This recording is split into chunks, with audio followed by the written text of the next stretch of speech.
ইলাহা ইল্লা হুয়াল হাইয়ুল কাইয়্যুম। আল্লাহ হচ্ছেন তিনি যিনি ছাড়া কোনো ইলাহা নাই। তার মানে হলো সার্বভৌমত্বের একচ্ছত্র মালিকানা কার হাতে? চিৎকার দিয়ে বলুন, আল্লাহ রাব্বুল আলামিনের হাতে। সার্বভৌমত্বের এই ক্ষমতা হস্তান্তরযোগ্য নয়। আর সার্বভৌমত্বের মালিক যিনি হবেন তার শুরু থাকবে না, শেষও থাকবে না। এই কোয়ালিটি কার মধ্যে আছে? আল্লাহ পাকের মধ্যে। আল্লাহ পাক বললেন তিনি হচ্ছেন আল হাই আল কাইয়্যুম। তিনি হাইয়্যু, তিনি কাইয়্যুম। তিনি শাশ্বত, তিনি জাগ্রত, তিনি চিরস্থায়ী, যার শুরুও নাই, যার শেষও নাই। সুবহানাল্লাহি ওয়া বিহামদিহি। এই সার্বভৌমত্বের মালিকানা নিয়ে যারা বসে আছে, যে কোনো মুহূর্তে তার হাত থেকে ক্ষমতা ছিনতাই হয়ে যেতে পারে, পারে কিনা? আর ঘুমায় থাকলে, সার্বভৌমত্বের মালিক দাবি করে যদি ঘুমায় থাকে, ততক্ষণ ভারপ্রাপ্ত বানাবে কারে? এই জন্য সার্বভৌম মালিক হচ্ছেন আল্লাহ পাক, যাকে ঘুম এবং তন্দ্রা স্পর্শ করে না। সার্বভৌমত্বের মালিকের কোয়ালিটি আল্লাহ পাক বলছেন লা তাখুযুহু সিনাতুন ওয়ালা নাওম। পড়েন সবাই, লা তাখুযুহু সিনাতুন ওয়ালা নাওম। তার ঘুমও নাই, তন্দ্রাও নাই। হযরত মূসা সালাম আল্লাহ পাকের কাছে একবার প্রশ্ন তুলেছেন, আল্লাহ পাক তুমি নাকি? আল্লাহ বলেন তুমি বিশ্বাস করো না? মূসা আলাইহিস সালাম বলছেন অবশ্যই বিশ্বাস করি। আল্লাহ পাক বললেন বিশ্বাস যদি করো তাহলে বুঝানো যাবে। হযরত ইব্রাহিম আলাইহিস সালাম বলেছিলেন আল্লাহ পাকের কাছে, কাইফা রব্বি আরিনি কাইফা তুহিল মাউতা। হে রব, তুমি আমারে দেখাও কেমনে তুমি মৃত্যুকে জিন্দাকে মৃত্যু করো, মৃত্যুকে জিন্দা করো, একটু দেখাও আমারে। আল্লাহ পাক বললেন আওয়ালাম তুমিন, বিশ্বাস করো না? ইব্রাহিম আলাইহিস সালাম সঙ্গে সঙ্গে বললেন বালা। নাম বললেন না। বালা মানেও হ্যাঁ, নাম মানেও হ্যাঁ, কিন্তু একটু বেশ কম আছে। তিনি নাম না বলে বালা বললেন। নামের অর্থ হলো হ্যাঁ, আর না বালার অর্থ হচ্ছে কেন নয়, অবশ্যই বিশ্বাস করি। ওয়ালাকিন লিয়াতমাইন্না কলবি। তবে আল্লাহ তুমি যদি চোখে দেখাও একটু, তাহলে এগুলি একটুখানি লিয়াতমাইন্না কলবি, আমার অন্তরাত্মা প্রশান্তি লাভ করবে যদি চোখে দেখতে পারি। আল্লাহ বলেন তাহলে তোমারে দেখাবো। আল্লাহ দেখাইলেন। মূসা আলাইহিস সালাম যখন বললেন যে আল্লাহ পাক আর মৃত্যুকে চিন্তা করো কেমনে, তুমি ঘুমায় থাকো, না ঘুমায় পারো কেমনে, তোমার নাকি ঘুম নাই, তন্দ্রা নাই। আল্লাহ পাক বলেন বিশ্বাস করো না? বলে আমি বিশ্বাস করি। তো ঠিক আছে তাহলে তোমার দেখাই। বললেন এক গ্লাস পানি নিয়ে আসো। এক গ্লাস পানি নিয়ে এসে দাঁড়িয়ে থাকো। আল্লাহ পাক মূসা আলাইহিস সালামকে বললেন এক গ্লাস পানি নিয়ে দাঁড়াও। আর ঘুমকে আল্লাহ পাক বললেন মূসারে ধরো। মূসা আলাইহিস সালাম নিদ্রাচ্ছন্ন হলেন, তন্দ্রা এসে গেল, হাত শিথিল হয়ে হাতের থেকে পানি ভর্তি গ্লাস পড়ে ভেঙে চুরমার হয়ে গেল। মূসা আলাইহিস সালাম ভয় পেয়ে গেলেন। আল্লাহ রাব্বুল আলামিন বলেন ভয় পাওয়ার কোনো কারণ নাই, তোমার প্রশ্নের জবাব আমি এভাবেই দিলাম। এক গ্লাস পানি নিয়ে কয়েক মিনিট দাঁড়াইতে পারো নাই, ঘুমের সঙ্গে সঙ্গে গ্লাস পড়ে ভেঙে গেল। তামাম আকাশ আর জমিন, গোটা সৃষ্টি জগৎ তোমার আল্লাহ পাকের হাতের মুঠার মধ্যে রয়েছে। আল্লাহ যদি ঘুমায় যায় সব শেষ হয়ে যাবে। তামাম সৃষ্টি জগতের ট্রাফিক কন্ট্রোল আল্লাহ কর্তৃক হয়। আর মানুষের যা হয় আল্লাহ পাক তার থেকে সম্পূর্ণ মুক্ত। আল্লাহ পাকের ঘুম নাই, তন্দ্রাও নাই। লা তাখুযুহু সিনাতুন ওয়ালা নাওম। ঘুমও নাই, তন্দ্রাও নাই। আল্লাহ পাক সমস্ত রকমের মানবীয় কোয়ালিটি থেকে, গুণ থেকে মুক্ত, মুবাররা, পবিত্র। আল্লাহ রাব্বুল আলামিন সার্বভৌমত্বের একচ্ছত্র মালিক হচ্ছেন আল্লাহ পাক। তিনি ছাড়া কোনো ইলাহা নাই।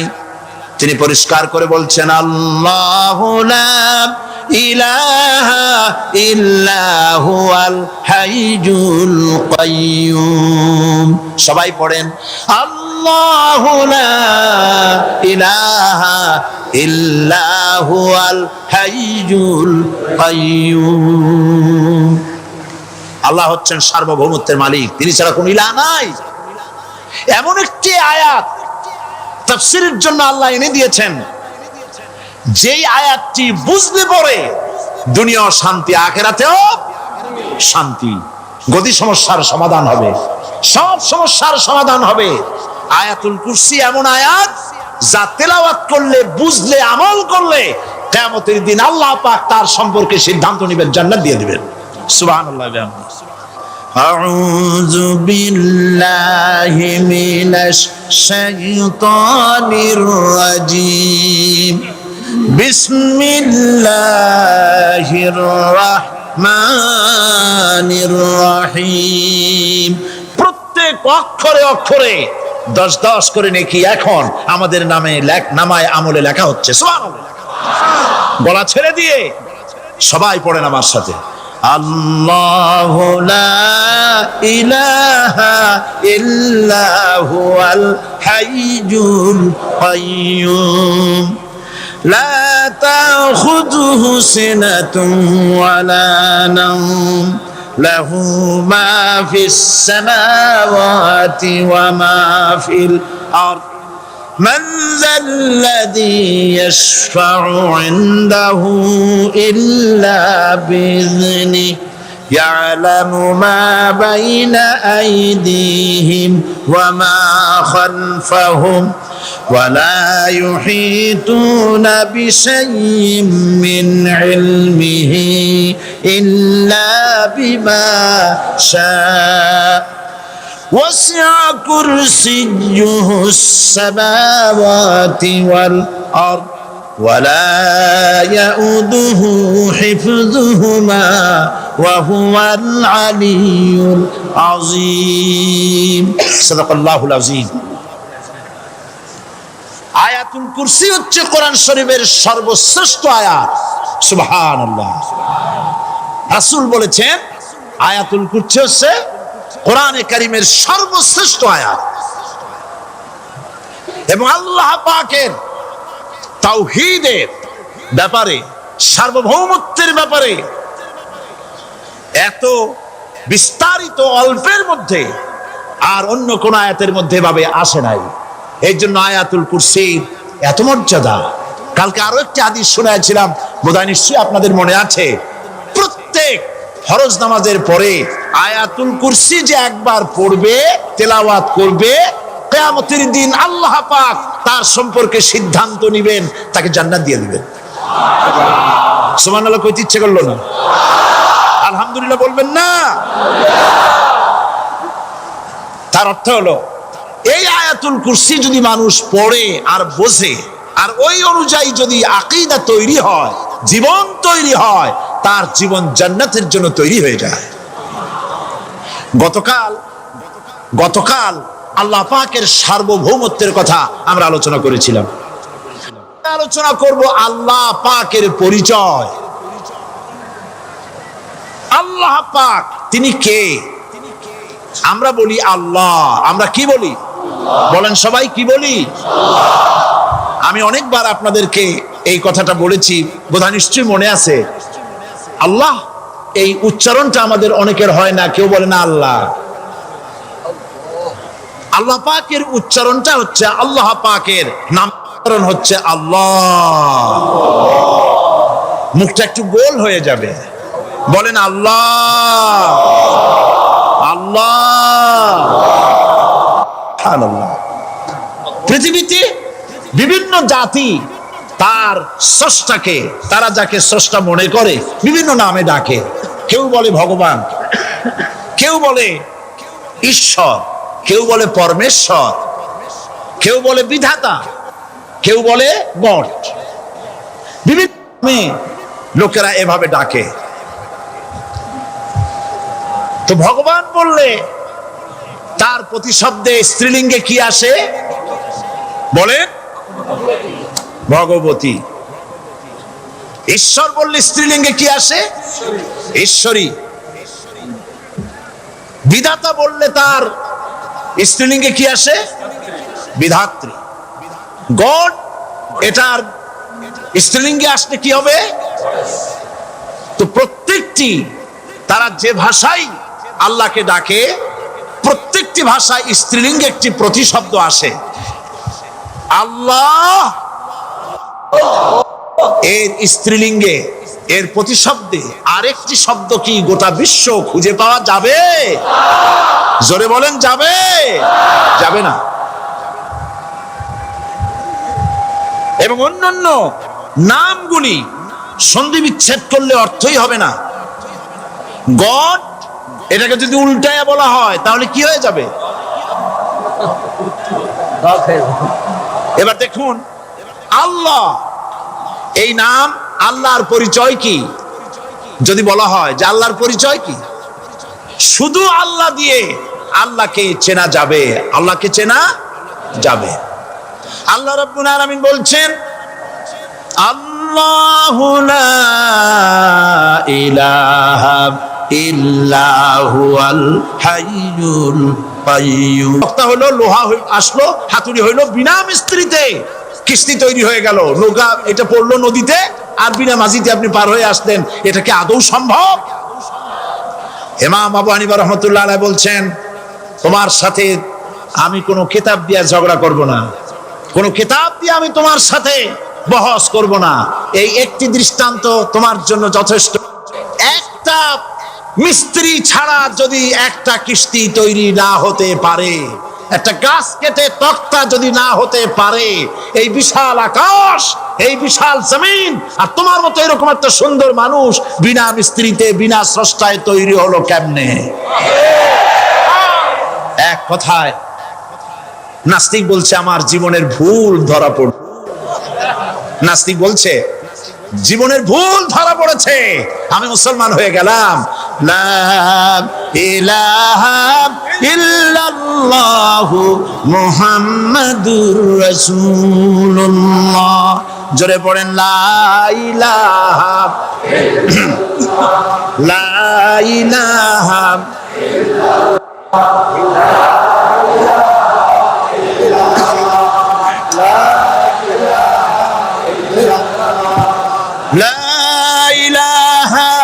ইল্লাল্লাহু মুহাম্মাদুর রাসূলুল্লাহ।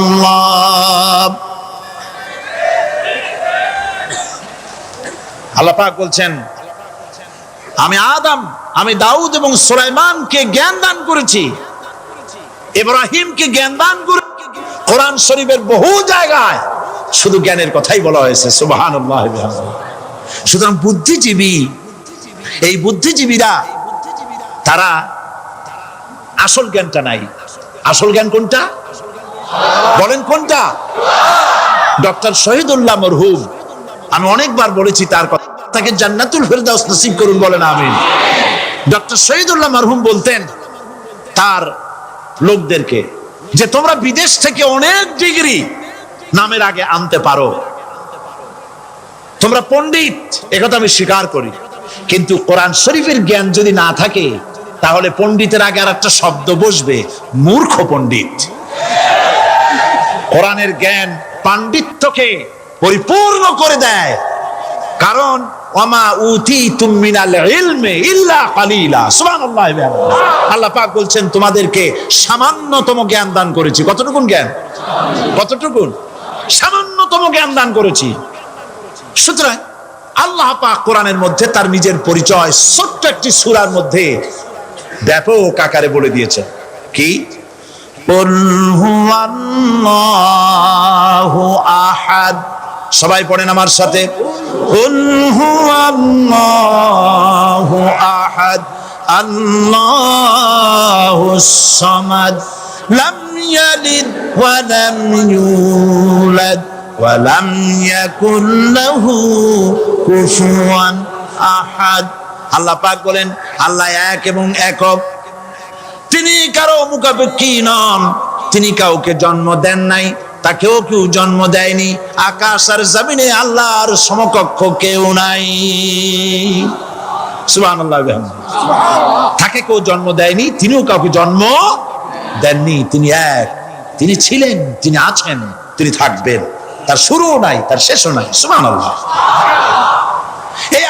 রাব্বুল আলামিন তার পরিচয় আয়াতুল কুরসি সার্বভৌমত্বের পরিচয় দিয়েছে, আল্লাহর পরিচয় দিয়েছে। আল্লাহ তিনি খালিক। মানব সৃষ্টির এবং পৃথিবীর সৃষ্টির ইতিহাস ঘাটলে মানুষের যদি কিসমত ভালো থাকে তাহলে আল্লাহর সান্নিধ্য, আল্লাহর অস্তিত্ব সম্পর্কে জ্ঞান তাকে আল্লাহ পাক দান করে দেন। সুবহানাল্লাহ। পৃথিবীর সৃষ্টির ব্যাপারে বুদ্ধিজীবীরা কি বলছেন দেখুন। পৃথিবীর সৃষ্টির ব্যাপারে বিজ্ঞানীরা বলছেন যে এই পৃথিবী এরকম ছিল না, তো কি রকম ছিল? এইটা সূর্যের পাশ থেকে একটা উজ্জ্বল শক্তিশালী জ্যোতিষ্ক দারুণ ফোর্স নিয়ে যাচ্ছিল। সেই ফোর্স সহ্য করতে না পেরে সূর্যের একটি দুর্বলতম অংশ সূর্য থেকে ছিটকে মহাশূন্যে পড়ে গেল, আর ঘুরতে ঘুরতে এই পৃথিবীর অস্তিত্ব লাভ করলো। বিজ্ঞানের এই কথা যদি বিশ্বাস করতে হয় তাহলে আমাকে বলতে হয় এখন তো মানুষেরা আর পৃথিবীতে ধরছে না, ঠিক কিনা? কথা বলছেন না কেন? মানুষ পৃথিবীতে এখন ধরতেছে, বিভিন্ন দেশ খালি বলতেছে মানুষ কমাও, সন্তান কমাও, বিভিন্ন পদ্ধতি গ্রহণ করো, আর মানুষ বাড়ায়ও না। আল্লাহ পাক বলছে আল্লাহু লা ইলাহা ইল্লা হুয়াল হাইয়ুল কাইয়্যুম। আল্লাহ হচ্ছেন তিনি যিনি ছাড়া কোনো ইলাহ নাই। লা ইলাহা ইল্লাহু, তিনি ছাড়া কোনো ইলাহ নাই, সার্বভৌমত্বের মালিক কেউ নাই। এই যে লা ইলাহা, কোনো ইলাহ নাই, আমরা কালেমার মধ্যে এই কথাটা বলি। আমাদের কালেমায়ে তাইয়্যিবা আমরা কি উচ্চারণ করি?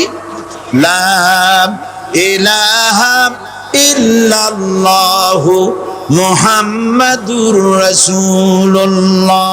জোরে পড়েন লা ইলাহা ইল্লাল্লাহু, লা ইলাহা ইল্লাল্লাহু মুহাম্মাদুর রাসূলুল্লাহ।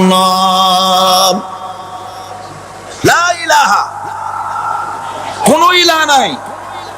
এই দাওয়াত দিয়েছেন দুনিয়ার সমস্ত পয়গম্বর। এটা কি শুধু রাসূলুল্লাহর দাওয়াত ছিল? সমস্ত নবীদের স্লোগান ছিল একটা। সমস্ত নবীদের স্লোগান ছিল কয়টা? সবাই বলুন, কি সেই স্লোগান? লা ইলাহা ইল্লাল্লাহ। কোরআন শরীফের ভিতরে ইলাহ শব্দ 147 বার এসেছে। লা ইলাহার অর্থ যদি এই হয় কোনো উপাস্য নাই আল্লাহ ছাড়া, কোনো মাবুদ নাই আল্লাহ ছাড়া, মুহাম্মদ সাল্লাল্লাহু আলাইহি ওয়াসাল্লাম আল্লাহর প্রেরিত রাসূল, তাহলে তো এত ঝঞ্ঝাট হওয়ার কথা ছিল না।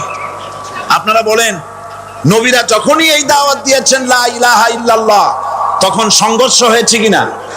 হয়েছে কিনা? বাধা আসছে কিনা? তাহলে এই কথাটা কি যার কারণে এরকমের বাধা আসে? লা ইলাহা ইল্লাল্লাহ, এর চাইতে বিপ্লবাত্মক, এর চাইতে রিভলিউশন সৃষ্টিকারী কথা আল্লাহর আকাশের নিচে জমিনের উপরে আর একটাও হতে পারে না। লা ইলাহা ইল্লাল্লাহ। ইলাহ শব্দের অর্থ শুধু উপাস্য আর মাবুদ নয়। ইলাহ শব্দের অর্থ হচ্ছে আইনদাতা, ইলাহ শব্দের অর্থ হচ্ছে শাসনকর্তা, ইলাহ শব্দের অর্থ হচ্ছে বিধানদাতা। তো লা ইলাহা যখন একটি লোক ঘোষণা করে, তার অর্থ দাঁড়ায় কোনো আইনদাতা নাই, বিধানদাতা নাই, শাসনকর্তা নাই, কারো আইন মানি না, বিধান মানি না, শাসন মানি না, আল্লাহ ছাড়া। কে ছাড়া? আল্লাহ ছাড়া। এই কালেমার দাওয়াত যখন পয়গম্বরেরা দিয়েছেন, তখন 3 শ্রেণীর লোকেরা বাধা দিয়েছে। বলেন কয় শ্রেণী? সবাই বলেন। 3 শ্রেণীর লোকেরা বাধা দিয়েছে। লক্ষ্য করুন। 1 নম্বরে বাধা দিয়েছে রাষ্ট্র শক্তি। 1 নম্বরে বাধা দিল কারা? 2 নম্বরে বাধা দিয়েছে ধনাঢ্য ব্যক্তিবর্গ। 3 নম্বরে বাধা দিয়েছে যারা কায়েমি স্বার্থবাদী ধর্মীয় শক্তি। এই 3টি শ্রেণী সমস্ত নবীদেরকে বাধা দিয়েছে। সেই বাধা অতীতে যারা দিত এখন আর দেয় না, নাকি? এখনো দেয়। দেখুন, এই কালেমার দাওয়াত হযরতে মূসা আলাইহিস সালামকে যেদিন আল্লাহ পাক প্রথম ওহী দিলেন, এই দাওয়াত শুধু রাসূল দেন নাই, আল্লাহ পাক বলছেন প্রত্যেক নবী তার জাতিকে এই দাওয়াত দিয়েছেন। কি? আল্লাহ রাব্বুল আলামিন বলেন সকল নবী তার কওমকেই বলে দাওয়াত দিয়েছেন, ইয়া কওমি ইবুদুল্লাহা মা লাকুম মিন ইলাহিন গায়রু। হে সম্প্রদায়, আল্লাহ ছাড়া কোনো ইলাহ নাই, তার ইবাদত করো, তারই দাসত্ব করো, তার গোলামি করো। আল্লাহ পাক মুসা আলাইহিস সালামকে যখন নবুয়ত দিলেন, প্রথম যে ওহী এলো, প্রথম ওহীটাই ছিল ইন্নানি আনাল্লাহ লা ইলাহা ইল্লা আনা ফা'বুদনি ওয়া আকিমিস সালাতা লিযিকরি। নিশ্চয়ই আমি আল্লাহ, আমি ছাড়া কোনো ইলাহ নাই, আইনদাতা নাই, বিধানদাতা নাই, সুতরাং আমার দাসত্ব করো এবং আমার শরণার্থে নামাজকে প্রতিষ্ঠা করো। মুসা আলাইহিস সালামকে আল্লাহ পাক ওহী দিয়ে তাকে পাঠালেন। কোথায় পাঠালেন? আল্লাহ পাক বলেন ইযহাব ইলা ফিরআউনা ইন্নাহু তাগা। গোটা কওম নাফরমান, আল্লাহর আইন কেউ মানছে না। গোটা কওমের কাছে না পাঠাইয়া আল্লাহ পাক সর্বপ্রথম মুসা আলাইহিস সালামকে দাওয়াত নিয়ে কার কাছে পাঠালেন? ফেরাউনের কাছে। কারণ ফেরাউন হচ্ছে রাষ্ট্রশাসক। ফেরাউন কি? রাষ্ট্রশাসক। হযরতে মুসা আলাইহিস সালাম ফেরাউনের কাছে গেলেন আর দাওয়াত দিলেন, ফেরাউন পড়ে নাও লা ইলাহা ইল্লাল্লাহ।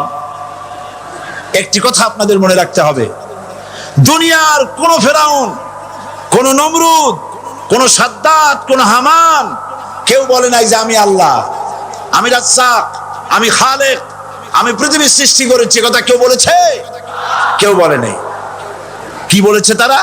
ফেরাউন বলেছে মা আলিমতু লাকুম মিন ইলাহিন গায়রি, আমি তো জানি না আমি ছাড়া আরো কোনো ইলাহ আছে, এ কথা আমার জানা নাই, সুতরাং আমি হচ্ছি ইলাহ আর তুমি বলছো লা ইলাহা। তার মানে হচ্ছে ওই সময় পয়গম্বরেরা, আল্লাহর নবীর সাহাবীরা তারা জানতেন যে আমরা কিসের দাওয়াত দেই, আর যারা শুনতো তারাও বুঝতো কিসের দাওয়াত শুনতেছি। আজ আমার দেশে একই কালেমার দাওয়াত দেওয়া হয়, কিন্তু মানুষেরা বুঝতে পারে না কি শুনতেছি। ভাষা জানার ব্যাপারে, বোঝার ব্যাপারে হলো আসল বিষয়। এটা বুঝাতে গিয়ে আমি মাঝে মধ্যে একটা দৃষ্টান্ত দেই এভাবে। একজনের একটা রেশনের দোকান ছিল, সেই দোকানে তার একটা ময়না পাখি ছিল। আর ময়না পাখিকে কথা শেখানো যায় সেটা তো আপনারা জানেন। জি, ময়নাকে শিখাইছে যে লাইন করুন, এক এক করে আসুন। ময়না এই কথা শিখেছে। সকালবেলায় যখন রেশনের দোকানে ভিড় পড়ে গেছে, তখন ওই পাখি খাঁচার মধ্যে বসে বলছে লাইন করুন, এক এক করে আসুন। একদিন খাঁচার দরজা খোলা পেয়ে পাখি উড়ে গিয়ে গাছের ডালে বসেছে। আশেপাশে যত পাখি ছিল তারা চিন্তা করলো এই রকমের পাখি তো কখনো দেখি নাই। ময়না তো দেখতে কাকের মতো না, শালিকের মতো না, দেখতে একটা ভিন্ন রকম। ওরা এসে চতুর্দিক থেকে এই নবান্ত, এই যে নতুন এসেছে, ওরে ঠোকরানো শুরু করেছে চতুর্দিক থেকে। ঠোকরানি খেয়ে ময়না বলতেছে লাইন করুন, এক এক করে আসুন। এখন ময়না তো বোঝে না যে কি বলতেছি, আর যে পাখিরা ঠোকরাচ্ছে তারাও তো বোঝে না যে কি শুনতেছি। ময়না যদি বুঝতো যে আমি কি বলি, সবাই মিলে ঠোকরায়, তাই জান বাঁচে না। লাইন করে ঠোকরাইলে তো কলজে যাবে, সব ঠোঁটে ঠোঁটে চলে আসে, বুঝে নেয়। আমাদের অবস্থা তাই হয়েছে। সুতরাং এই কালেমার দাওয়াত যখন হযরতে মুসা আলাইহিস সালাম দিলেন, ফেরাউন বলল আমি তো জানি না যে আমি ছাড়া আরো কোন ইলাহ আছে, আইনদাতা তো আমি, তুমি নতুন কোথা থেকে আইনদাতা নিয়ে আসছো? ফেরাউন বলছে দেখো, আমারে বাদ দিয়া যদি অন্য কাউকে ইলাহ বলে তুমি মানো আর সেই শিক্ষা যদি যে জাতিকে দাও, তাহলে আমি তোমাকে ধরে লাআজআলান্নাকা মিনাল মাসজুনিন, আমি তোমাকে কারারুদ্ধ করব, আমি তোমাকে জেলখানায় ঢুকিয়ে দেব। রাষ্ট্রশক্তি প্রথম বাধা দিল কারা? বলেন সবাই। সেই বাধা কি ওখানে শেষ হয়েছে না এখনো আছে? আছে কিনা জোরে বলেন। আমি তোমাকে জেলখানায় ঢুকাবো। মুসা আলাইহিস সালাম বলেন, ফেরাউন রে, জেলের ভয় আমি করি না, আমার কি জেলের ভয় দেখায়া লাভ নাই, আমি আল্লাহ পাকের পয়গম্বর হযরতে মুসা আলাইহিস সালাম। ফেরাউনের দলবল আছে, লোক লস্কর আছে, তার অস্ত্রের অভাব নাই। আল্লাহ রাব্বুল আলামিন মুসা আলাইহিস সালামের কাছে একটা অস্ত্র দিয়া দিলেন। দিছিলেন কিনা? আল্লাহ পাক হযরত মুসা কি বলেছেন, ওয়া মা তিলকা বিয়ামিনিকা ইয়া মুসা, মুসা রে তোমার হাতে ওটা কি? মুসা আলাইহিস সালাম বললেন, এটা লাঠি। আল্লাহ পাক বললেন, ফেলে দাও লাঠি। লাঠি ফালায় দিলেন, কি হয়ে গেল? হিয়া হাইয়াতুন তাসআ, লাঠি হয়ে গেল। এখন লাঠি পড়ে সাপ হয়ে গেল। সাপ দেখে নবী হোক, ওলি হোক, সাহাবী হোক আর আলেম হোক, সাপ দেখলে ভয় করে না মানুষের? মুসা আলাইহিস সালাম ভয় পাইছে। আল্লাহ রাব্বুল আলামিন হযরত মুসাকে শোনায় দিলেন, খুযহা ওয়া লা তাখাফ সানুঈদুহা সিরাতাহাল উলা, খোঁজ, ধরো, লা তাখাফ, ভয় পেও না। আল্লাহ বলছেন ধরো, ভয় পেও না। ধরার সঙ্গে সঙ্গে স্বাভাবিক অবস্থায় ফিরে আসবে, আবার লাঠি হয়ে যাবে। এখন আল্লাহ বলছেন ধরো। মুসা আলাইহিস সালাম কি ভয় পাওয়া উচিত হবে? উচিত হবে? মুসা আলাইহিস সালাম কি ভয় পাইছিলেন? কারণ হচ্ছে এই দুশমনের শক্তিটা খুব বড়ই দেখা যায়, মনে হয় যেন অনেক বড়, কি জানি কি। আল্লাহ পাক বলছেন, ইন্না কাইদাশ শায়তানে কানা দাঈফা, শয়তানের চক্রান্ত যতই তুমি মনে করো অনেক ষড়যন্ত্রের জাল বিস্তার হয়ে আছে, আল্লাহ কয় কিছুই না, দাঈফা, অত্যন্ত দুর্বল। আল্লাহ পাক বললেন ধরো। মুসা আলাইহিস সালাম সাপ ধরলেন, সঙ্গে সঙ্গে লাঠি হয়ে গেল। ফেরাউন বরদাস্ত করলো না, রাষ্ট্রশক্তির পক্ষ থেকে আক্রমণ শুরু হলো। অপরাধ কি? মুসা আলাইহিস সালামের অপরাধ কি? কি অপরাধ? মাশাআল্লাহ, বুঝতে পেরেছেন। অপরাধ হচ্ছে তিনি বলেছেন লা ইলাহা, জোরে বলেন লা ইলাহা ইল্লাল্লাহ। এই কালেমাকে আজ আমরা ভিক্ষার বুলি বানাইছি। এটা হলো সার্বভৌমত্বের বুলি, এটা হচ্ছে আল্লাহ পাকের সার্বভৌমত্বের কথা। আজ আমরা মানুষের কাছে আমরা শুনি, মানুষেরা ভিক্ষা চায়, লা ইলাহা ইল্লাল্লাহ, এক মুঠ চাউল দেন, লা ইলাহা ইল্লাল্লাহ 10 খান পাই দেন। এই হচ্ছে কালেমার জিকির। আবার কেউ কেউ জিকির করতেছে লা ইলাহা আস্তে, ইল্লাল্লাহ জোরে, এমন জোরে কলব সাফ করে, কলব তাতে থাকলেও পারে, গেলেও পারে। নেতাগুলি, আমি জিজ্ঞেস করি আপনাদেরকে, এই নেতাগুলি জীবনে একবারও জেনা করে নাই? এই ব্যাপারে অনুসারীরা আপনারা কি নিশ্চিত? মিথ্যা কথা জীবনেও কয় নাই, প্রতারণা করে নাই, ঠাট্টা করে নাই, বিদ্রুপ করে নাই, মদ খায় নাই, মানুষ হত্যা করে নাই। কিসের নেতা? নেতা হচ্ছেন সেই ব্যক্তি যিনি বলেছেন, ও আমার স্ত্রীরা, ও আমার সাহাবীরা, রাতের আধারে আমার মধ্যে যা আচরণ দেখতে পাও, দিনের আলোতে আমার মধ্যে যা দেখতে পাও, সবগুলি খুলে খুলে মানুষের কাছে বলে দাও। তার নাম বিশ্বনবী মুহাম্মদ রাসূলুল্লাহ সাল্লাল্লাহু আলাইহি ওয়াসাল্লাম।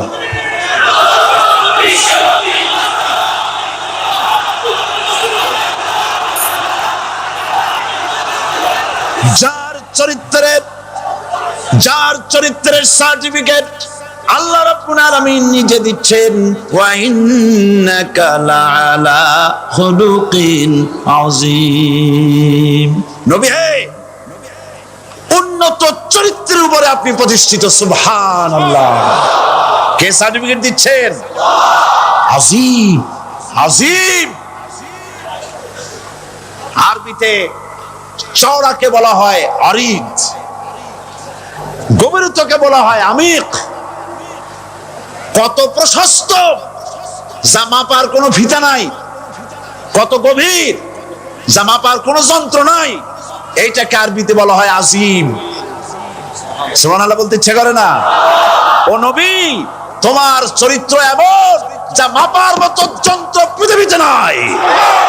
লা ইলাহা ইল্লাল্লাহ। পড়েন সবাই, লা ইলাহা ইল্লাল্লাহ। আপনিও যদি নবীদের মতো সাহাবীদের মতো বুঝা এই কলেমার দাওয়াত দেন, বাধা আসবেই। বোঝাবুঝির ব্যাপার, বুঝতেই সারলো। কত মাহফিল হয় বাংলাদেশে, হয় না? কোনো বাধা নাই, ঠিক কিনা? কত পূজা হয়, পার্বণ হয়, গান হয়, থিয়েটার হয়, গুণাগার বিবির গান হয়, কত কিছু হয়। কোনো বাধা আছে? তাফসীরের মাহফিলে বাধা। কারণ ওরা বুঝতে পেরেছে এ তাফসীরের মাহফিলে গাজীর গীত হয় না, এ তাফসীরের মাহফিলে আল্লাহর সার্বভৌমত্ব কায়েমের আন্দোলন চলে। সমস্ত পয়গম্বর অত্যাচারিত হলেন, শুধু তাই নয়, বিশ্ব নবী আখিরি জামানার পয়গম্বর নবী মুহাম্মদ রাসূলুল্লাহ সাল্লাল্লাহু আলাইহি ওয়াসাল্লাম জাতির কাছে আসলেন। তিনি এসে বললেন, ইয়া আইয়ুহান নাস কুলু লা ইলাহা ইল্লাল্লাহ। প্রথম দাওয়াত শুনছেন কথা? রাসূলুল্লাহ বলছেন, ও জাতি, আমার রাসূল তো মক্কার রাসূল না শুধু, মদিনার রাসূল না শুধু, আরবি ভাষা ভাষীদের রাসূল না শুধু, আমার নবী কি নবী? চিল্লায় বলেন। তাই তিনি বলেছেন, ও বিশ্বের মানবতা, বিশ্বের মানব গোষ্ঠী, যদি মুক্তি পেতে চাও, নাজাত পেতে চাও, উচ্চারণ করো, বিশ্বাস করো, আমল করো, বলো লা ইলাহা ইল্লাল্লাহ। জোরে পড়েন, লা ইলাহা ইল্লাল্লাহ, লা ইলাহা ইল্লাল্লাহু মুহাম্মাদুর রাসূলুল্লাহ। কোরআনে কারীমের ভিতরে আয়াতুল কুরসির মধ্যে বলে দিয়েছেন, আল্লাহু লা ইলাহা ইল্লা হুয়াল হাইয়ুল কাইয়্যুম। প্রাণ খুলে সবাই পড়েন, বসা মানুষ, দাঁড়ানো মানুষ।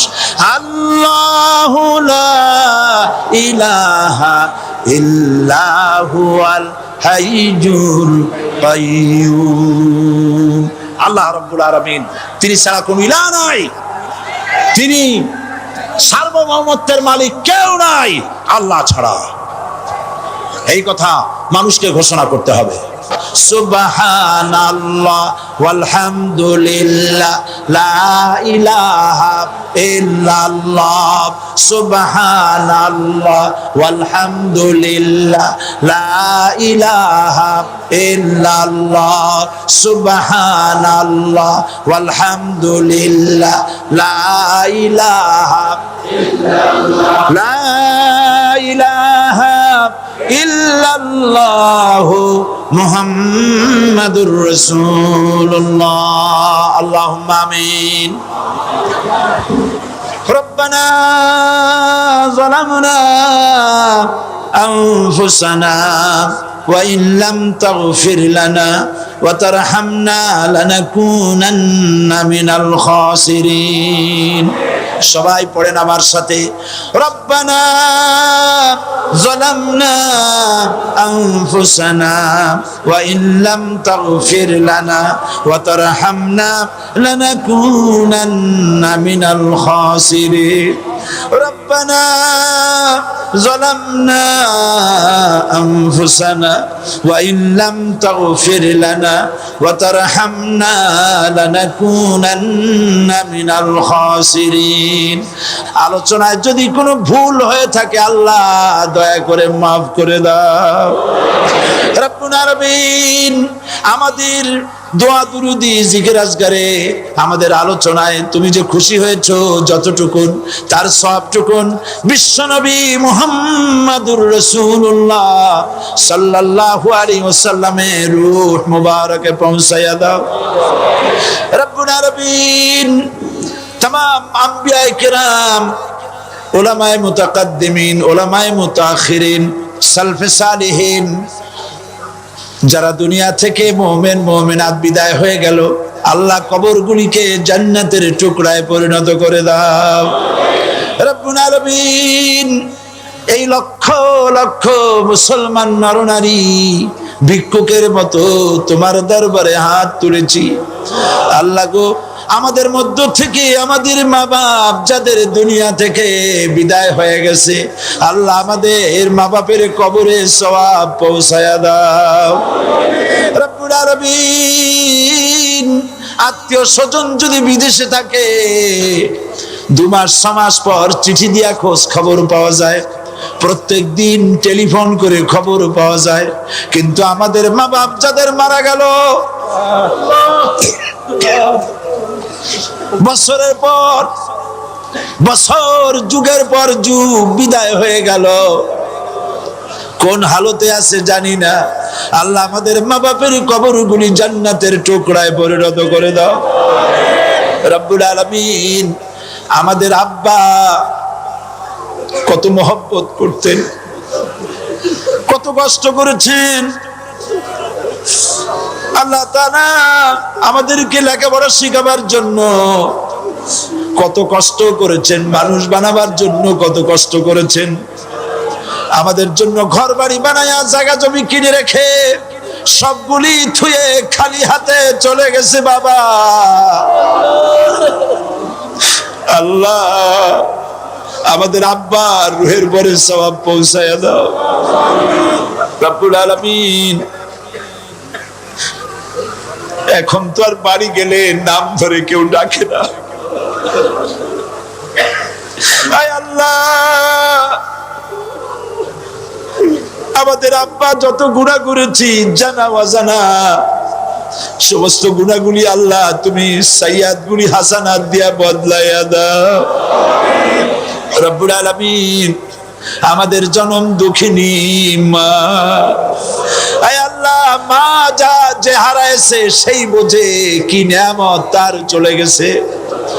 আল্লাহ আমাদের মা যার বিদায় হয়ে গেছে, মায়ের কবরটা কি জান্নাতের টুকরায় পরিণত করে দাও। বিশ্বাস নাই, গান গাওয়া শেষ করতে পারে নাই, বাস দুনিয়া থেকে বিদায় হয়ে গেছে। তার গানটার প্রথম লাইনই ছিল 1 সেকেন্ডের বিশ্বাস নাই।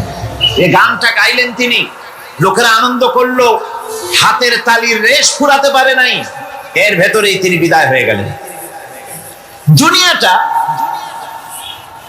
এতই ক্ষণস্থায়ী, মানুষের জীবনটা এতই ক্ষণস্থায়ী, কচু পাতার উপরের পানি তারও তো কিছুটা স্থায়িত্ব আছে, টলমল করে, এই আছে এই নাই। মানুষের জীবনও এর থেকেও খুবই ছোট্ট, আর দুনিয়াটাও খুবই ক্ষণস্থায়ী।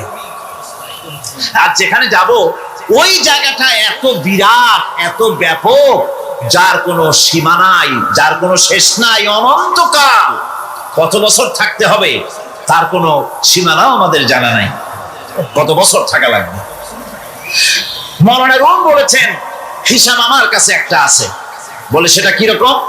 তিনি বলেছেন একটা হিসাব আমি জানি, তা হচ্ছে এই পৃথিবী ভরা যদি থাকে সরিষা, আকাশ পর্যন্ত উঁচা। মাওলানা রুম আলাইহির রাহমাত তিনি বলছেন, আর সপ্ত আকাশের উপরে থাকে যদি একটি ছোট্ট পাখি, ওই পাখিটা পৃথিবীতে এসে একটা দানা নিয়ে যাবে, 7 আকাশের উপরে রাখবে, 70,000 বছর বিশ্রাম করবে, আবার আসবে আর একটা দানা নিয়ে গিয়ে 7 আকাশের উপরে রেখে 70,000 বছর বিশ্রাম করবে। মাওলানা রুম বলেন এমনি করে ওই পাখিটি 70,000 বছরের বিরতিতে একটা একটা দানা নিতে নিতে তাম পৃথিবীর সমস্ত দানাগুলি যদি 7 আকাশের উপরে নেওয়া হয়েও যায়, তবুও আল্লাহ রাব্বুল আলামিন মানুষের জন্য যে পরকালের জীবন তৈরি করেছেন সেই জীবনের শেষ হবে না। কি বিশাল, কি জীবন যার কোনো শেষ নাই। শুধু বিচারের দিনটা হবে 50,000 সানা মিম্মা তাউদ্দুন। দুনিয়ার হিসাব মতে যে তোমরা গোনো, এই গণনা মতে 24 ঘন্টার দিন, 7 দিনের সপ্তাহ, 30 দিনের মাস, 52 সপ্তাহের বছর, এইভাবে করে মাস দিন যেভাবে তোমরা গণনা করো, 50,000 বছর পৃথিবীর 50,000 বছর যত বড় লম্বা, কিয়ামতে শুধু বিচারের দিনটাই হবে এত বড় লম্বা। সুবহানাল্লাহ। সুতরাং সেই পরকাল, এই পরকালের উপরে বিশ্বাস এটা হলো সবচেয়ে গুরুত্বপূর্ণ একটি বিষয়। কোরআনে কারিমে সম্ভবত এমন কোন পৃষ্ঠা নাই যেখানে সরাসরি অথবা আকারে ইঙ্গিতে পরকালের কোনো কথা বলা হয় নাই। সম্ভবত কোরআনে কারিমের এমন কোন পৃষ্ঠা নাই। কোরআনে কারিমের ভেতরে মওত, হাশর, জাহান্নাম, জান্নাত, তারপরে সিরাত, মিজান, মানাজির কিয়ামত ইত্যাদি, অর্থাৎ মৃত্যুর পরের জীবন সম্পর্কে আল্লাহ পাক কোরআনে যা আলোচনা করেছেন তা যদি এক জায়গায় করা যায় তা অন্তত গোটা কোরআন শরীফের 1/3 10 পারার সমান হয়ে যাবে। এখন চিন্তা করেন বিষয়টা কতই গুরুত্বপূর্ণ, যার জন্য কোরআনে কারিমে এতটা বিরাট, কোরআনের 1/3 আল্লাহ পাক পরকাল সম্পর্কে আলোচনা করেছেন। খুবই গুরুত্বপূর্ণ বিষয়। এই পরকালের উপরে যারা ঈমান আনবে না, পরকালকে যারা বিশ্বাস করবে না, তাদের সম্পর্কে আল্লাহ পাক বলছেন والذين كذبوا بآياتنا ولقاء الآخرة حبطت أعمالهم। পরকালকে যারা বিশ্বাস করবে না, আখিরাতের দিনের পরে যাদের ঈমান থাকবে না, যারা বিশ্বাস করবে না, তাদের জীবনের সমস্ত ভালো কাজগুলি আল্লাহ রাব্বুল আলামিন বরবাদ করে দিবেন। তাদের জীবনের কোন কাজে কোনো মূল্য নাই, সমস্ত কাজগুলি নিষ্ফল, বেকার, যারা নাকি পরকালকে বিশ্বাস করবে না। পরকালের বিশ্বাসটাই হচ্ছে মানুষের জীবনের সবচাইতে নৈতিকতার মূল ভিত্তি। একটা মানুষের চরিত্র ভালো হওয়ার জন্য পরকালের বিশ্বাসটা সবচেয়ে বড় জিনিস। মানুষ ভালো মন্দ, পরকালের দরকারটা কি? প্রশ্ন উঠতে পারে, পরকালটা না হলে কি হইতো? পরকালটা এই জন্য হবে, এই জন্য দরকার যে পৃথিবীতে মানুষ অনেক ভালো কাজ করে, আবার অনেক খারাপ কাজও করে, দুরকমই করে। যত ভালো কাজ করে এই ভালো কাজের পুরস্কার পৃথিবীতে দেওয়া সম্ভব নয়। একটা মানুষ এত ভালো কাজ করলো, নামাজ পড়লো, রোজা রাখলো, হজ করলো, যাকাত দিল, তারপরে আল্লাহর দ্বীন প্রতিষ্ঠার জন্য কষ্ট করলো, জেল খাটলো, জরিমানা দিল, ফাঁসির মঞ্চে চড়লো, তার এত ভালো কাজের পুরস্কার এই পৃথিবীতে দেওয়া সম্ভব নয়।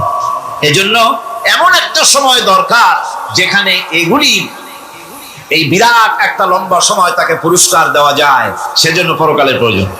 আবার পৃথিবীতে এমন বহু লোক আছে যারা এত অন্যায় করে যে অন্যায়ের শাস্তি পৃথিবীতে এই সীমিত সময় দেওয়া সম্ভব নয়। যেমন দৃষ্টান্ত দিতে গিয়ে আমি বলি যে একটা মানুষ যদি একটা মানুষকে হত্যা করে, তাহলে আপনি তাকে ওই একটা হত্যার বিনিময়ে তাকেও আপনি হত্যা করলেন, তাকেও ফাঁসি দিয়ে দিলেন। কিন্তু একটা মানুষ যদি লক্ষ লক্ষ মানুষ হত্যার কারণ হয়, একটা মানুষ যদি অনেকগুলি মানুষ মারে, তাহলে অনেকগুলি মানুষ মারার শাস্তি তো একটা জীবনের উপরে আপনি দিতে পারেন না। তাকে তো, তার জীবন তো একটাই, তার জীবন কয়টা? একটা গুলি করলেন, ফাঁসি দিয়ে দিলেন, তার একটা জীবন গেল।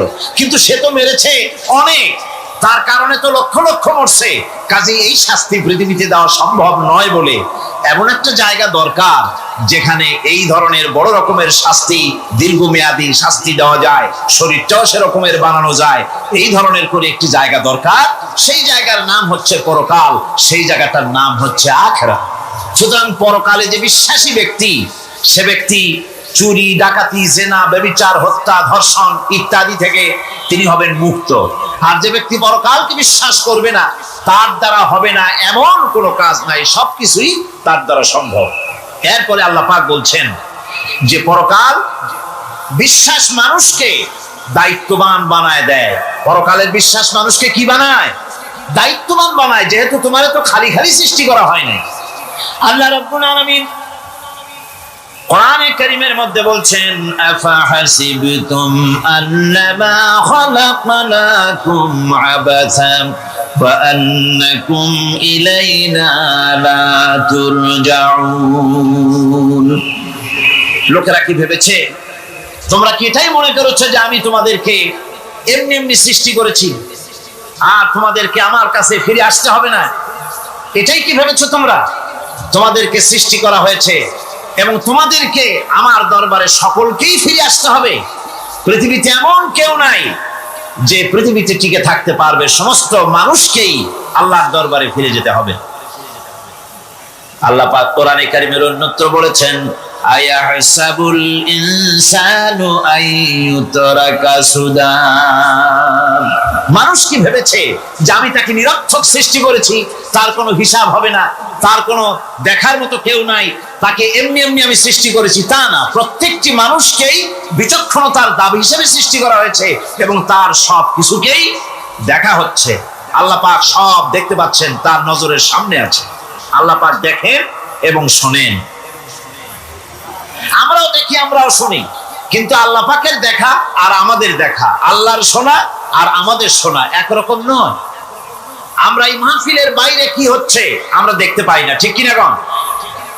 রাতের বেলায় আমরা আমাদের নিজেদেরকেও দেখি না, এমনকি আমরা আমাদের পেছনে কি হয়, পিছনে কি আছে তাও দেখি না। আপনারা যে আমার সামনে বসে আছেন, আপনাদের পেছনে লোকটা কি করতেছে তা আপনি দেখতে পাচ্ছেন। মেঘ হলে মেঘের উপরে কি হয় দেখতে পাই না, কুয়াশার মধ্যে দেখতে পাই না, গাছের আড়ালে কি দেখতে পাই না, পাহাড়ের আড়ালে কি দেখতে পাই না। তারপরে শোনার ব্যাপারে একটা নির্ধারিত এলাকার আওয়াজ আমাদের কানে আসে, এর বাইরের কিছু আমরা শুনতেও পাই না। আল্লাহ রাব্বুল আলামিনের কি এরকম অবস্থা নাকি? কি বলেন, এরকম অবস্থা?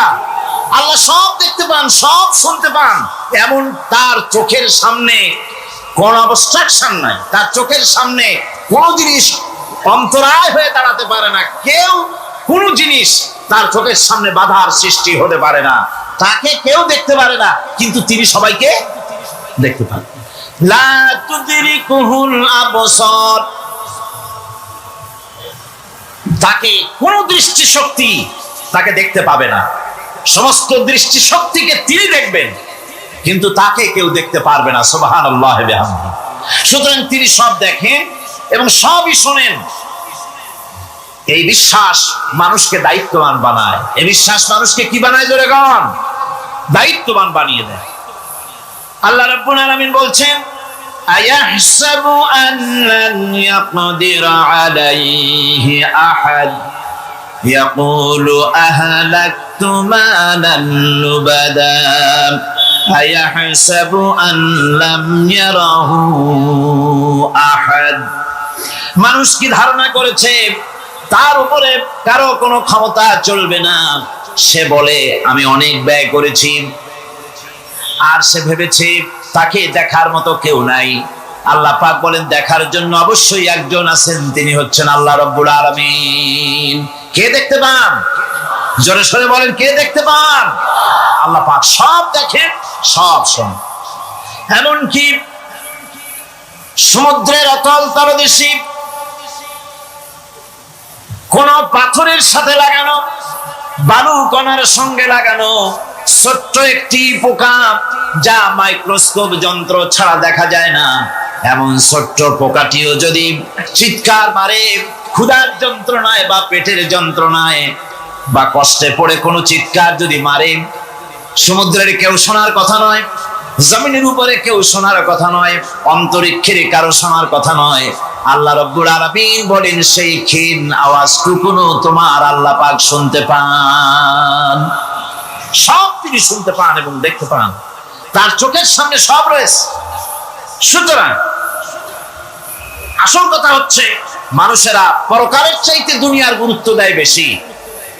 বাল তুসিরুনাল হায়াতাদ দুনিয়া ওয়াল আখিরাতু খায়রুন ওয়া আবকা। তোমরা পার্থিব জীবনকে অগ্রাধিকার দিয়েছো, আর পরকাল হচ্ছে উত্তম এবং স্থায়ী। পরকাল হচ্ছে উত্তম। পৃথিবী একটা নিকৃষ্ট জায়গা, একটা ছোট্ট জায়গা পৃথিবী। এটার আরবি হচ্ছে কি বলুন তো? পৃথিবীর আরবি কি? দুনিয়া। এটাকে দুনিয়া, দুনিয়া শব্দটা এসেছে আদনা শব্দ থেকে, তুচ্ছ, নিকৃষ্ট, এটা কোনো দাম নাই। আর এই জন্য হাদিস শরীফে এসেছে যে এই পৃথিবীর মূল্য যদি আল্লাহর কাছে মশার দানা তুল্য যদি হতো, তাহলে কাফেরকে এক ঢোক পানি আল্লাহ পাক গিলতে দিতেন না। পৃথিবীর মূল্য যদি আল্লাহ পাকের কাছে একটা মশার দানার তুল্য যদি হতো, তাহলে আল্লাহ রাব্বুল আলামিন কাফেরকে এক ঢোক পানি কিনতে দিতেন না, তার মানে এটার কোনো দাম নাই। তো যেটার দাম নাই সেটার দাম আমরা খুব বেশি দিয়েছি। আর পরকাল হচ্ছে স্থায়ী, চিরস্থায়ী জায়গা, সেই চিরস্থায়ী জায়গার আমরা মূল্য দেই নেই। যেমন আমরা দেহের মূল্যটা বেশি দেই, আত্মার মূল্যটা কম দেই।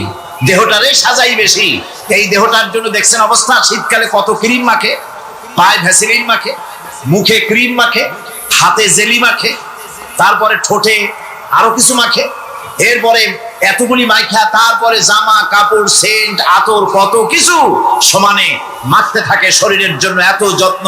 তারপরে ভুরি ভোজন পাইকারি দরে খায়, জনমের মতো খায়, খাওয়ার চোটে পেট যায় একদিক, পাছা যায় আর একদিক, মাথা যায় আর একদিক, আস্তে আস্তে দুমবার সাইজ হয়ে যায় মানুষের বডিটা। যে শরীরটার কোনো দাম নাই, কোনো মূল্য নাই। আপনারা সত্য করে বলেন, দামটা কার? শরীরের দেহের দাম বেশি না আত্মার দাম বেশি? কোনটার দাম? কার দাম? আত্মাটার দাম বেশি। এটা মুখ দিয়ে বললেন, কিন্তু আসলে মনের কথা হইলে আত্মারে আপনারা কিছু খাইতে দিতেন। আত্মাকে তো কিছু খেতে দেওয়া হয় না। দেহটারই আত্মাটার দাম যদি বেশি না হবে, মানুষ মরে গেলে পরে যায়টা কি? চোখ আছে, কান আছে, মুখ আছে, হাত আছে, পা আছে, সবই তো রয়ে গেল। গেলটা কি? কি যাওয়ার কারণে? প্রাণের সন্তান, কলিজার টুকরা সন্তান বলে মা, বাবার কাছে আমার যেতে ভয় করে। ছোট্ট বাচ্চা বাবার কাছে যেতে চায় না, প্রাণীদিকা স্ত্রীও যেতে চায় না। মা বাবা তাদের ক্রিয়াকাণ্ডকে তাদের কাছে চিত্তাকর্ষক বানায় দেওয়া হয়, আর এভাবে তারা পথভ্রষ্ট হয়ে যায়। দুনিয়া তাদের কাছে বেশি মজা লাগে, দুনিয়াটা বেশি ভালো লাগে। কয় হুজুর, তাফসীরের মাহফিল ভালো লাগে, আবার যখন কীর্তন শুনতে যাই, সিনেমা দেখতে যাই, তাও খারাপ লাগে না, তাও ভালো লাগে। মিলাদ শরীফও ভালো লাগে, কীর্তনও ভালো লাগে, ওয়াজ মাহফিলও ভালো লাগে, গানও ভালো লাগে, সিনেমাও ভালো লাগে। এই যে দুই জিনিস ভালো লাগে, এটা হলো মুনাফিকি রোগ। এটা কি রোগ বলেন না সবাই? এটা কি রোগ? মুনাফিকি রোগ। ইমানের স্বাদ যখন নষ্ট হয়, তখন এই অবস্থার সৃষ্টি হয়। বিষাক্ত সাপ যখন মানুষকে দংশন করে, রাতের অন্ধকারে বিষাক্ত সাপে মানুষকে দংশন করেছে, ওঝা আনা হলো। ওঝা এসে সর্বপ্রথম টেস্ট করবে যে সাপটা কি বিষাক্ত না এমনি সাধারণ সাপে তাকে দংশন করেছে, সাপটা কি ধরনের। এটা টেস্ট করার জন্য সাপে কাটা রোগীর মুখে ওঝা মুখের মধ্যে খুব ঝাল মরিচ অথবা লবণ এটা দেয়। দিলে পরে সে যদি বলে পানি পানি লাগে, খুব ঝালওয়ালা মরিচ কিন্তু মুখে পানি পানি লাগে, বুঝতে হবে বিষাক্ত সাপে কামড়িয়েছে। আর যদি ঝালকে ঝাল বলে, লবণকে লবণ বলে, তিতকে তিতো বলে, তাহলে বোঝা যাবে বিষাক্ত সাপে কামড়ায় নাই। তো বিষাক্ত সাপের প্রধান আলামত হলো এই, বিষাক্ত সাপে যখন মানুষকে কাটে, তখন তার প্রথম বিষক্রিয়া হচ্ছে তার রক্তকে জাম করে দেয় আর জিহ্বার স্বাদকে নষ্ট করে দেয়। এই পৃথিবীতে যত বিষাক্ত সাপ আছে, সবচাইতে মারাত্মক আর বিষাক্ত সাপ হচ্ছে শয়তান। সবচাইতে বিষাক্ত সাপ কি? এই শয়তান যাকে ওয়াসওয়াসা দেয়, শয়তান যাকে দংশন করে, শয়তান যারে ফুটবল বানাতে পারে, সর্বপ্রথম তার ইমানের স্বাদ নষ্ট করে দেয়। তখন আখিরাত ভালো লাগে না, তখন মসজিদ ভালো লাগে না, তখন ওয়াজ মাহফিল ভালো লাগে না, তাফসীর মাহফিল ভালো লাগে না, তখন সিনেমা পছন্দ হয়, গান পছন্দ হয়, মেলা পছন্দ হয়, সাংস্কৃতিক অনুষ্ঠান, নাচ, উল্টাপাল্টা কাম, এই সমস্ত পছন্দ হয়। আল্লাহর ইসলাম ভালো লাগে না, পছন্দ হয় না। আল্লাহ পাক বলেন, পরকালকে যারা অস্বীকার করে তাদের জন্য এই দুনিয়াটাকেই তাদের সামনে চিত্তাকর্ষক, তাদের ক্রিয়াকাণ্ডকে চিত্তাকর্ষক করে দেওয়া হয়, আর এর ভেতরেই তারা পড়ে থাকে। ফলে এই সব পরকালে অবিশ্বাসী লোকগুলি অহংকারী হয়। তারা কি হয়? আল্লাহ পাক বলেন, فالذين لا يؤمنون بالآخرة قلوبهم منكرة وهم مستكبرون। পরকালের প্রতি যারা ঈমান আনে না, পরকালকে যারা বিশ্বাস করে না, তাদের মন সত্য কথাকে অস্বীকার করে, আর এই লোকগুলি অহংকারী হয়ে যায়, ধরাকে সরাক জ্ঞান করে। কি হনুরে এই অবস্থার সৃষ্টি হয়ে যায়। সে মনে করে যে পৃথিবী আমার, উলট পালট করে দে মা, লুটে পুটি খাই। পরকালে বিশ্বাস নাই, যা খুশি সে তখন তা করতে থাকে এবং অহংকারী হয়ে যায়। পরকালীন জীবনের অস্বীকৃতি আজকে নতুন কিছু নয়। আজও এক শ্রেণীর লোক আছে যারা বলে পরকাল বলে কিছুই নাই। আল্লাহ সম্পর্কে বলে দেয়ার ইজ নো গড, স্রষ্টা বলতে কিছু নাই। পরকালকেও বিশ্বাস করে না এমন লোক আমাদের দেশে আছে কিনা? কম যেরকম আছে কিনা? যথেষ্ট তৈরি হয়েছে এবং বর্তমান সময় বেশি তৈরি হয়েছে। অতীতের কোন সময় ইসলাম আর মুসলিম সেন্টিমেন্ট এত আহত হয় নাই যত এই কয়েক বছরের মধ্যে হয়েছে, ঠিক কিনা? পরকালকে অস্বীকার করেছে, কোরআন শরীফকে আগাগোড়া সংশোধনের কথা বলেছে, আল্লাহকে মিথ্যাবাদী বলেছে। নাউজুবিল্লাহ পড়েন না কেন? নাউজুবিল্লাহি মিন যালিক। আল্লাহকে মিথ্যাবাদী বলা হয়েছে, কোরআনের সংশোধনের দাবি উঠেছে। মাদ্রাসার ভেতরে ডাকাত দুষ্ট পয়দা হয় বলা হচ্ছে।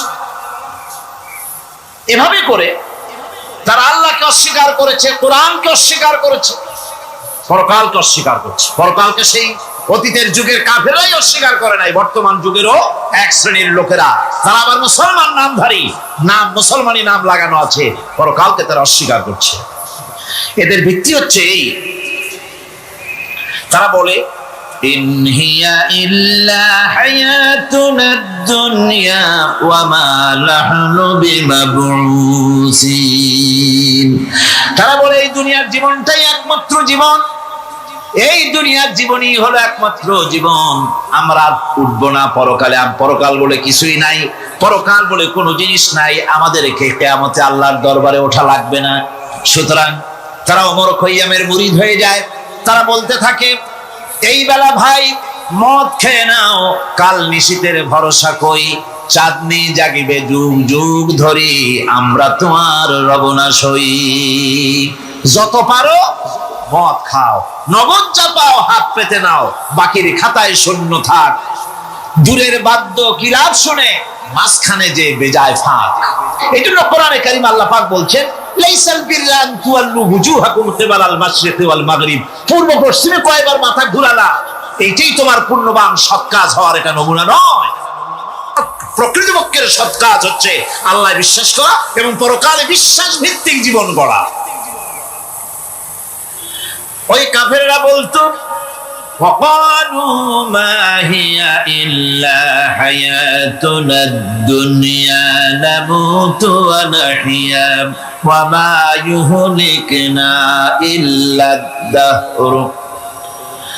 আল্লাহ রাব্বুল আলামিন বলেন এই কাফেররা বলতো দুনিয়ার জীবনটাই তো আসল জীবন, আমরা মরবো না, আমরা এখানেই থাকবো, এই জীবনটাই হলো আসল জীবন, এখানেই বাঁচবো, এখানেই মরবো, আমরা পরকাল বলে কোনো জিনিস নাই, আমাদের কোনো ওঠা লাগবে না, যা কিছু হয় যুগের আবর্তন ছাড়া কিছুই হয় না। শুধু তাই নয়, এই প্রশ্ন কাফেরদের মনের ভিতরে মারাত্মক আকার ধারণ করলো। তারা বলল আইযা মিতনা ওয়া কুন্না তুরাবান যালিকা রাজউম বাঈদ। আমরা মাটির সাথে মিশে যাব, আমরা মরে যাব, মাটির সঙ্গে মিশে যাব, তারপরে আমাদেরকে জীবিত করা হবে। এটা তো জ্ঞান বহির্ভূত কথা, এটা তো মাথায় ঢোকে না, কথাটা কেমন? তারা এভাবে অনেক প্রশ্ন করত। وقالوا أئذا كنا عظاما ورفاتا أئنا لمبعوثون خلقا جديدا। আমরা মরে যাব, গলে যাব, পচে যাব, হাড্ডি গুড্ডি মাটির সাথে মিশে যাবে, এরপরে আমাদেরকে নতুন করে সৃষ্টি করা হবে। এটা জ্ঞান বহির্ভূত কথা, এটা মাথার মধ্যে আসে না। কে আমাদেরকে চিন্তা করবে মরে যাওয়ার পর? আল্লাহ রাব্বুল আলামিন বলছেন, দেখো আল্লাহ পাক কোরআনে কারীমের ভিতরে যুক্তি দিয়ে বুঝাচ্ছেন যে অবশ্যই তোমাদেরকে আবার জিন্দা করা হবে, তোমাদেরকে উঠতে হবে। তোমরা এই পৃথিবীর অবস্থা পর্যবেক্ষণ করো, তাকায় দেখো আকাশের দিকে, জমিনের দিকে লক্ষ্য করে দেখো।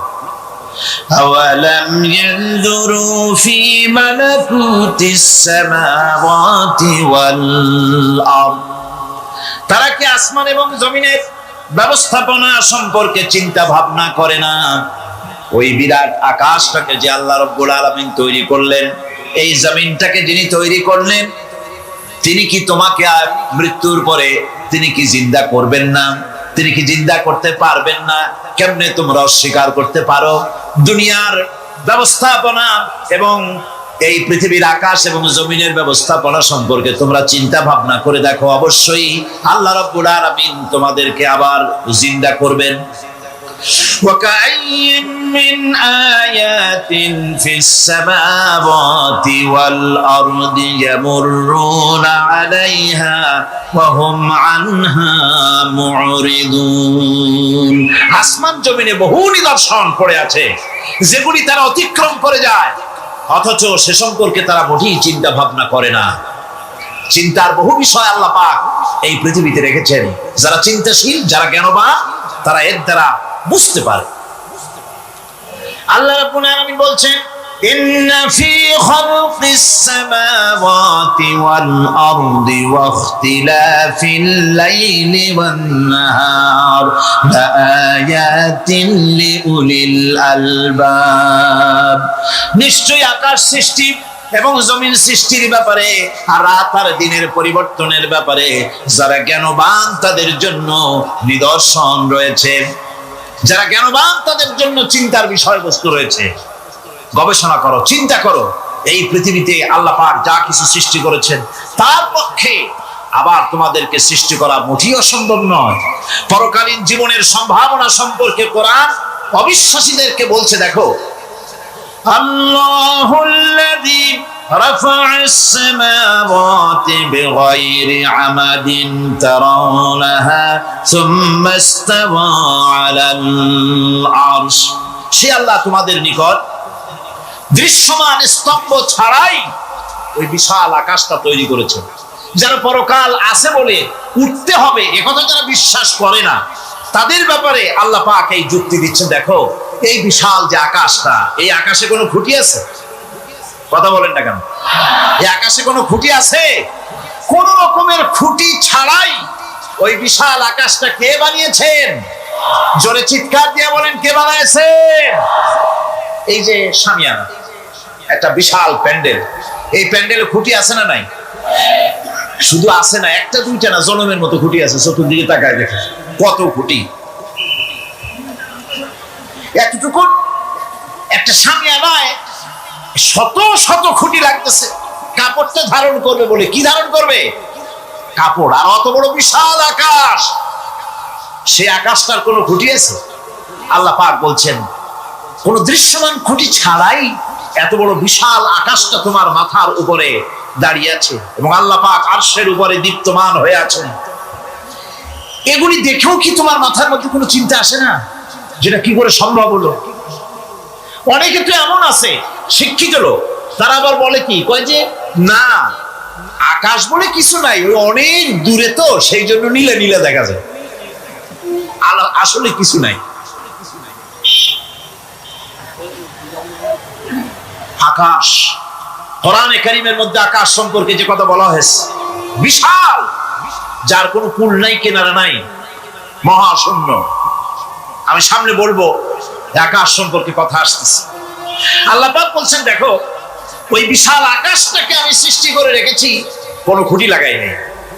তোমার মতো একটা ছোট্ট মানুষ সৃষ্টি করেছি, মরে যাওয়ার পর মাটির সাথে মিশে যাবা, আবার তোমাকে যে আমি উঠাবো, এ ব্যাপারে তোমার চিন্তার মধ্যে দুর্বলতা আসলো কেন যে সেই আল্লাহ রাব্বুল আলামিন তোমাকে উঠাতে পারবেন না?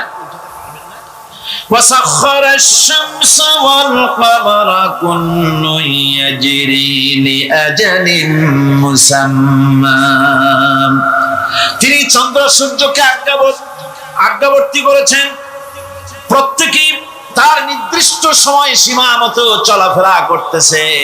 তুমি তো ছোট একটা মানুষ, অত বড় বিশাল সূর্যটা, বিরাট চন্দ্রটা, সব গতিমান, আল্লাহর হুকুমে সব চলাফেরা করতেছে, কথা ঠিক কিনা? এই সবগুলি আল্লাহ রাব্বুল আলামিন দুনিয়ার মানুষের সামনে তুলে ধরেছেন। তাকায় দেখো, নজর করে দেখো, এই সুন্দর করে জমিন ও আসমানকে সৃষ্টি করেছি, চাঁদ সূর্যকে সৃষ্টি করেছি। এবার লক্ষ্য করো, আনতুম আশাদ্দু খালকান আমিস সামাউ বানাহা, তোমাদের সৃষ্টি করা বেশি কঠিন না ওই বিশাল আকাশটাকে তৈরি করা বেশি কঠিন? কোনটা বেশি কঠিন? সুতরাং সেই মহান আল্লাহ রাব্বুল আলামিন তিনি বলছেন, বান্দারা তোমারে বানানো কঠিন না ওই বিশাল আকাশটা বানানো কঠিন? অত বড় বিশাল আকাশটাই তো আমি তৈরি করেছি, তোমার মৃত্যুর পরে তোমাকে জিন্দা করা মোটেই কোনো কঠিন ব্যাপার নয়, এটা খুবই সহজ। ভাইরা আমার, আল্লাহ সুবহানাহু ওয়া তাআলা পৃথিবীর মানুষকে এসব দৃষ্টান্ত দিয়ে সুন্দর করে মানুষকে বুঝাচ্ছেন, তিনি মানুষকে পরিষ্কার করে বুঝিয়েছেন। আল্লাহ পাক বলেন, এই পৃথিবীটি এসব প্রশ্নের চূড়ান্ত জবাব দিতে গিয়ে আল্লাহ পাক বলছেন, কুল ইউহিহাল্লাযী আনশাআর জন্য রেখে দিয়েছেন জান্নাত।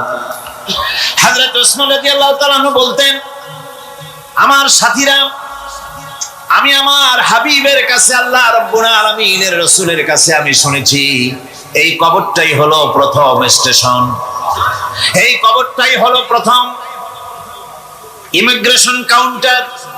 এই জায়গায় যদি কেউ ধরা পড়ে যায়, কারো যদি চার্জশিট হয়ে যায়, সব জায়গায় ধরা পড়ে যাবে, হাসরে মিজানে সিরাতে কোনো জায়গায় নাজাত পাবে না।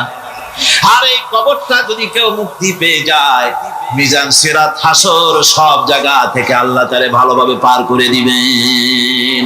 এটা হলো আসল জায়গা, মারাত্মক জায়গা, খুব মারাত্মক জায়গা। আমি এটাকে ইমিগ্রেশন কাউন্টার বলেছি আমার ভাষা। ইমিগ্রেশন কাউন্টার যারা বিদেশ ভ্রমণ করেছেন তারা জানেন, লন্ডন যাবেন, আমেরিকা যাবেন, সৌদি আরব যাবেন, যে কোনো বিদেশে যাবেন, গেলেই পাসপোর্ট তারা দেখবে, পাসপোর্টে আপনার ন্যাশনালিটি কোনটা সেটাই তারা জানতে চাইবে। আপনি কোন দল করেন এটা তারা জানতে চাইবে না, আপনি কোন ভাষায় কথা বলেন তাও তাদের জানার দরকার নেই। প্রথমেই তারা আপনার ন্যাশনালিটি দেখবে, আপনার আইডেন্টিটি কি তারা জানতে চাইবে। তারপরে যদি স্যাটিসফ্যাক্টরি হয়, আপনাকে ভিসা দিয়ে ভেতরে ঢোকবার ব্যবস্থা করে দেবে। আর যদি তারা স্যাটিসফাইড না হয়, তাহলে আপনাকে মেহমানখানায় ঢুকানো হবে গ্রেফতার করে। আপনি আন্দাজ এখানে আসছেন কেন?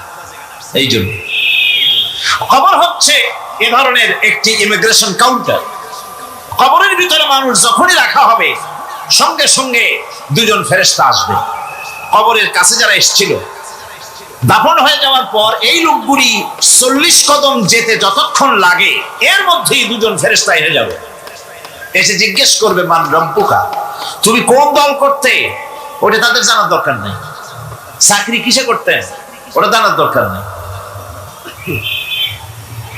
ব্যবসা করতেন না চাকরি করতেন, প্রয়োজন নেই।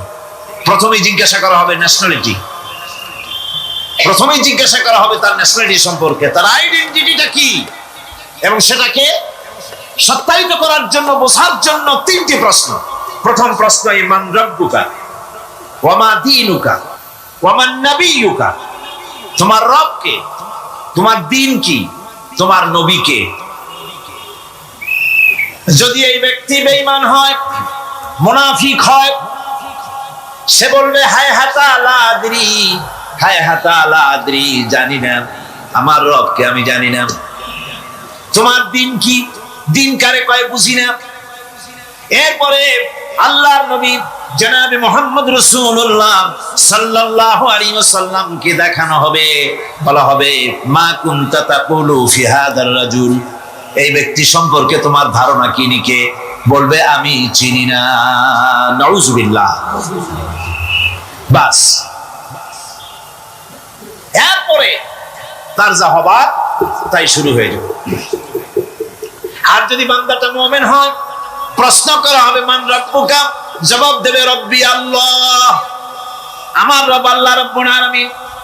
ওয়া মা দীনুকা, দীনুনা ইসলাম, আমার দ্বীন হচ্ছে ইসলাম। এরপরে আল্লাহর নবীকে দেখানো হবে। কয়েক রকমের বর্ণনা আছে, কোন বর্ণনায় আছে হুজুরের আকারে দেখানো হবে, অথবা রাসূলকে সরাসরি দেখানো হবে। বলা হবে, মা কুনতা তাকুলু ফি হাদার রাজুল, এই লোকটি সম্পর্কে ধারণা কি? মুমিন ব্যক্তি বলবে হাদা নবিয়ুনা মুহাম্মাদুর রাসূলুল্লাহ সাল্লাল্লাহু আলাইহি ওয়াসাল্লাম, ইনি আমার তো সেই নবী মুহাম্মাদুর রাসূলুল্লাহ সাল্লাল্লাহু আলাইহি ওয়াসাল্লাম। আমরা যেন এই রকমের জবাব দিতে পারি, আল্লাহ কবুল করো। সকলে জোরে বল আমিন। জবাব হয়ে যাওয়ার পর গায়ব থেকে আওয়াজ আসবে, ফাফরিশু বিল জান্নাতি ওয়ালবিসু বিল জান্নাহ। ও আমার ফেরেশতারা, আমার এই বান্দাকে জান্নাতের পোশাক পরায়া দাও আর কবরটাকে জান্নাতের বিছানা বিছায়া দাও। জান্নাতের পোশাক পরায়া দাও, জান্নাতের বিছানা বিছায়া দাও। ইলা মাত্তাবাসারিহি, তার চোখের দৃষ্টি যতদূর যায় কবরটা ততটা প্রশস্ত করে দাও। এরপর বেহেশতের পোশাক পরাইয়া বেহেশতের বিছানা বিছায়া ফেরেশতা বলবে নূম কানাউমুল উরুস, ঘুমিয়ে যাও। দুলামিয়া যেমন বাসর সজ্জায় নতুন বউ নিয়ে আরামে ঘুমায়, এরকম আরামে ঘুমায় যাও। ইলা ইয়াউমিল কিয়ামা, কিয়ামত পর্যন্ত ঘুমায় থাকো, আরামে ঘুমিয়ে থাকবে। এরপরে সিংহায় ফুৎকার হবে, সিংহার ফুৎকারের আওয়াজে তার ঘুম ভেঙে যাবে। বলবে ইয়া ওয়াইলানা মাম্মা আতানা মিন মারকাদিনা, হায় আফসোস, আমার এত আরামের ঘুম থেকে কে আমাকে জাগ্রত করলো, আমার ঘুমটারে নষ্ট করলো কে? আওয়াজ আসবে হাদা মা ওয়াদার রহমান ওয়া সাদাকাল মুরসালুন, এটা হচ্ছে রহমানের সেই ওয়াদা, আর মুরসালিনরা নবীরা সত্য কথাই বলেছিলেন, সেই কিয়ামত অনুষ্ঠিত হচ্ছে। আমার বন্ধুগণ,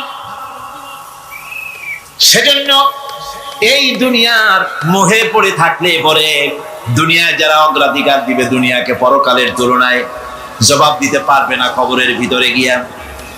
আর যারা পরকালকে অগ্রাধিকার দিবে, দুনিয়ার চাইতে পরকালকে বেশি অগ্রাধিকার দেবে, আর আল্লাহর ভয় কলিজার ভিতরে রাখবে, কবরের জবাব সঠিকভাবে দিতে পারবে, কিয়ামতের দিন আল্লাহ রাব্বুল আলামিন তাদের জন্য জান্নাত দান করবেন। জোরে বলেন আমিন। হযরত ইবনে কাইয়্যিম তিনি বলছেন, সুন্দর করে বলছেন দুনিয়া সম্পর্কে, মা মাদা ফিদ দুনিয়া আহলামুন ওয়া মা বাকিয়া মিনহা আমানি ওয়াল ওয়াক্তু বাইনাহুমা দাইউন। মা মাদা ফিদ দুনিয়া আহলামুন, জীবনের যে অংশ ফেলে এসেছি সেটা আজ একটা স্বপ্ন। ওয়া মা বাকিয়া মিনহা আমানি, আর জীবনের যে অংশ সামনে বাকি আছে সেটা এখন একটা আকাঙ্ক্ষা। ওয়াল ওয়াক্তু বাইনাহুমা দাইউন, আর এর মাঝখান থেকে সময় সব চলে যাচ্ছে। কত বড় কথা চিন্তা করেছেন? জীবনের যে অংশ ফেলে এসেছি তা আজকে স্বপ্ন, তা আজ কি বলে স্বপ্ন, আর সামনে যা আছে সেটা আকাঙ্ক্ষা, আর মাঝখান থেকে সময় সব চলে যাচ্ছে। এরপরে তিনি বলছেন وَمَنْ يَسْعَ فِي الدُّنْيَا يَكُنْ مِثْلَ قَابِضٍ عَلَى الْمَاءِ خَالَتْهُ فُرُوجُ الْأَصَابِعِ। দুনিয়াদারের অবস্থা হচ্ছে কেউ যদি দুই হাতে পানি খামসায় ধরে, দুই হাতে কি ধরছে বলে? দুই হাতে পানি খামসায় ধরেছে, খুব মজবুত করে ধরেছে, দুই মুঠ পানি, বলেন থাকবে কতটুকু? কতটুকু থাকবে? এক ফোঁটাও থাকবে না, কারণ তার আঙ্গুলের ফাঁক তার সাথে খেয়ানত করবে, আঙ্গুলের ফাঁক দিয়া পানিগুলি সব বেরিয়ে চলে যাবে। সুতরাং দুনিয়া যারা চায় তারা ঠিক পানি খামসায় ধরলে পানি যেমন হাতের ভেতর থেকে খেয়ানত করে চলে যায়, যারা দুনিয়া চায় দুনিয়াও তাদেরকে এভাবে ফাঁকি দিয়ে চলে যায়। তবুও দুনিয়ার মায়া মানুষের এত বেশি। আল্লাহর নবী বলেন লাউ কানা লি ইবনি আদম ওয়াদিন মিন যাহাবিন লাহাব্বা ইয়াকুনা লাহু সানিন, এই পৃথিবীতে যদি কাউকে একটা মাঠ ভরে যদি সোনা দেওয়া যায়, লোকটা বলবে রব্বুল আলামিন, আমি যদি আরেকটা মাঠ এরকম সোনা ভরা পেতাম। দ্বিতীয় আরেকটা মাঠ দেওয়া হলে আবার বলবে যদি তৃতীয় আরেকটা মাঠ সোনা ভরে যদি পেতাম। নবীজি বলেন ওয়ালা ইয়ামলাউ জাওফু ইবনু আদামা ইল্লা তুরাব। যা করতে হবে আখিরাতের জবাবদিহিমূলক জীবন যাপন করতে হবে। আপনি ব্যবসা করবেন, ওজনে কম দিতে পারবেন না, আপনি খাদ্যে ভেজাল দিতে পারবেন না, চুরি করতে পারবেন না, ডাকাতি করতে পারবেন না, জেনা করতে পারবেন না, বদমাশি করতে পারবেন না, মদ খেতে পারবেন না, সন্ত্রাসী হতে পারবেন না, হাইজ্যাকার হতে পারবেন না, চাঁদাবাজ হতে পারবেন না, মুনাফাখোর হতে পারবেন না, আপনি চোরা কারবারি হতে পারবেন না, ঘুষখোর হতে পারবেন না, সুদখোর হতে পারবেন না। এই সব কাজ পরকালকে বিশ্বাস করলেই এ সমস্ত কাজ থেকে মানুষ বিরত থাকতে পারে। কথা ঠিক কিনা? এটাই হচ্ছে কথা। সুতরাং এই পৃথিবী থাকবে না, এটা কি চিরকাল থাকবে না, এর একটা পরিসমাপ্তি ঘটবে।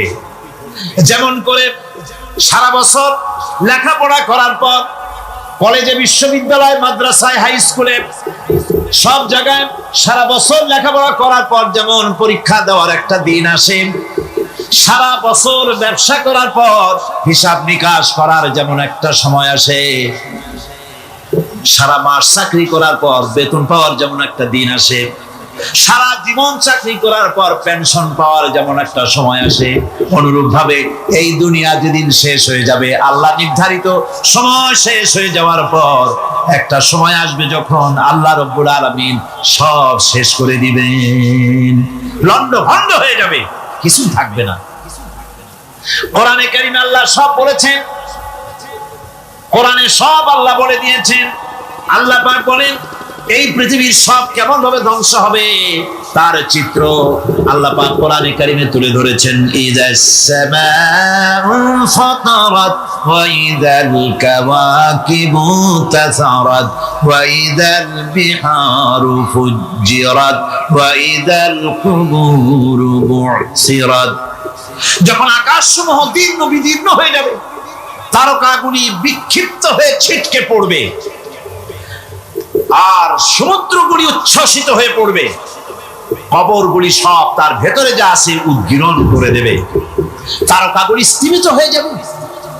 এরপরে সমস্ত আকাশগুলি কাতাইয়িস সিজিল্লিল কুতুব, কিতাবের পৃষ্ঠার মতো একটার পরে একটা ঠাস ঠাস করে পড়তে থাকবে, চূর্ণ বিচূর্ণ হয়ে ভেঙে চুরে একাকার হয়ে যাবে। পাহাড়গুলিকে উড়িয়ে দেওয়া হবে, চন্দ্র এবং সূর্য একাকার হয়ে। আল্লাহ রাব্বুল আলামিন বলেন ফাইদা বারিকাল বাসার ওয়া খাসাফাল কমার ওয়া জুমিআশ শামসু ওয়াল কমার। চক্ষু যখন বিস্ফারিত হয়ে যাবে, চাঁদ যখন তার আলো হারিয়ে ফেলবে, সূর্য যখন তার আলো হারিয়ে ফেলবে, চাঁদ আর সূর্য সব একাকার হয়ে যাবে, সেই সময়ের অবস্থাটা কি চিন্তা করো। মানুষ হয়রান হয়ে দৌড়াদৌড়ি করবে। ওয়াহুমিলাতিল আরদু ওয়াল জিবালু ফাদুক্কাতা দাক্কাতান ওয়াহিদা। জমিন এবং পাহাড়গুলির মধ্যে আল্লাহ রাব্বুল আলামিন সংঘর্ষ বাঁধিয়ে দিবেন, পাহাড়গুলি ভেঙে চুরে টুকরা টুকরা হয়ে যাবে, পাহাড়গুলি উঁচু করে জমিনের উপরে আছাড় মেরে আল্লাহ রাব্বুল আলামিন ভেঙে চুরে চুরমার করে দিবেন। সুবহানাল্লাহ। ওয়া তাকুনুল জিবালু কাবিহিনিল মানফুস, পাহাড়গুলো পেঁজা ধোনা তুলার মতো করে উড়িয়ে দেওয়া হবে।